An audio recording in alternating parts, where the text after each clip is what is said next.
اس شخص نے کہا کہ میں جو تمہارے سامنے زندہ ہوں میں پہلے مر چکا تھا۔ بسم اللہ الرحمن الرحیم۔ السلام علیکم۔ شریعت اسلام کے پلیٹ فارم سے بندہ ناچیزہ کو خوش آمدید کہتی ہے۔ آج کا میرا موضوع اربعین حسینی۔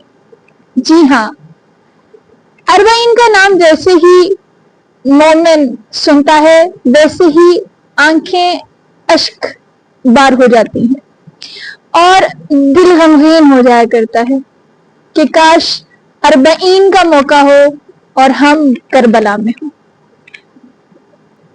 جس طریقے سے ہم امام کے لیے ایک قدم اٹھاتے ہیں، چاہے وہ نیاز کی صورت میں ہو، چاہے وہ عزاداری میں اس آنسو کا بہانہ ہو، یہ ایک ایک چیز ایک ایک عمل جمع ہو رہا ہے۔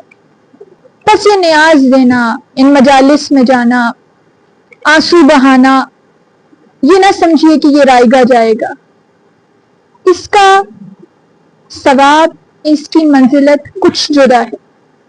چلتے ہیں واقعے کی جانب۔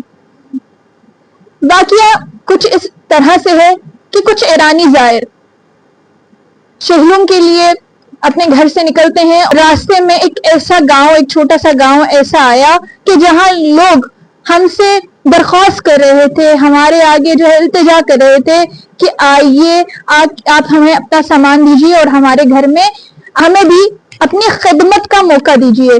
آپ ظاہر امام حسین ہیں اور ہمیں موقع دیجیے کہ آپ کی خدمت کر سکیں اور اپنے نامہ اعمال میں کچھ ثواب جو ہے وہ لکھوا سکیں۔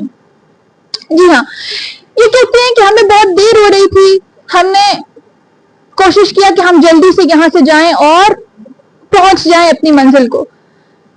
کہتے ہیں کہ اسی عالم میں ایک بزرگ، ایک بوڑھا شخص جو کہ تقریباً 75 سال کا تھا، ہمارے پاؤں سے لپٹ گیا اور لپٹ کر بہت شدت سے گریہ کرنے لگا۔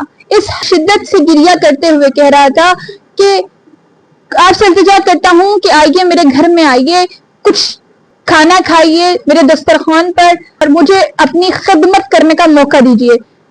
یہ افراد کہتے ہیں کہ ایسا لگ رہا تھا کہ اگر ہم اس بزرگ کی، اس بوڑھے کی دعوت قبول نہیں کریں گے تو ہو سکتا ہے اس شخص کو ادھر ہی سکتہ طاری ہو جائے اور اس کی روح پرواز کر جائے۔ خیر، انہوں نے اس بوڑھے شخص سے کہا کہ ہم چلتے ہیں لیکن ہمیں جو ہے جلدی ہی نکلنا ہے۔ اس بزرگ نے ان کا سامان اٹھایا، اپنے گھر کی جانب گیا اور ان کو کہتے ہیں کہ آپ تھوڑی کمر سیدھی کیجئے، میں 1 گھنٹے میں کھانا بناتا ہوں، 2 گھنٹے میرے پاس گزاریے، تھوڑا سا آرام کیجئے، اپنے میلے کپڑے، آپ اپنی میلی جرابیں مجھے دیجئے اور میں وہ آپ کے لیے دھو دوں گا، آپ کے لیے کھانا بنا دوں گا، کھانا کھائیے، تھوڑا سا آرام کیجئے اور پھر چلے جائیے۔ میلے کپڑے اور جرابیں لیں اور جا کے کھانا بنانے میں مصروف ہو گیا۔ اسی عالم میں یہ زائرین ایرانی کہتے ہیں کہ ہماری نظر اس کے گھر میں لگی ایک پینٹنگ پر پڑی اور اس پینٹنگ میں جیسے ہی اس پینٹنگ پر نظر پڑی تو کچھ چیز ایسی بنی تھی کہ ہماری جو ہے اس نے نظر کو جلب کر لیا۔ ہم کیا دیکھتے ہیں کہ پینٹنگ میں ایک تابوت ہے، تابوت میں میت ہے اور ساتھ ہی ایک قبر کھدی ہوئی ہے۔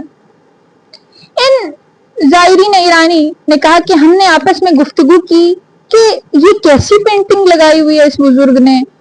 انہوں نے کہا کہ ہم نے آپس میں گفتگو کی اور کہا کہ یہاں ہم لوگوں کے گھر جائیں تو مولا کی زری کی تصویر یا پینٹنگ لگی ہوتی ہے، لیکن یہاں اس بوڑھے شخص نے عجیب سی پینٹنگ لگائی ہوئی ہے، تابوت ہے، تابوت میں میت ہے اور اس کے ساتھ قبر کھدی ہوئی ہے۔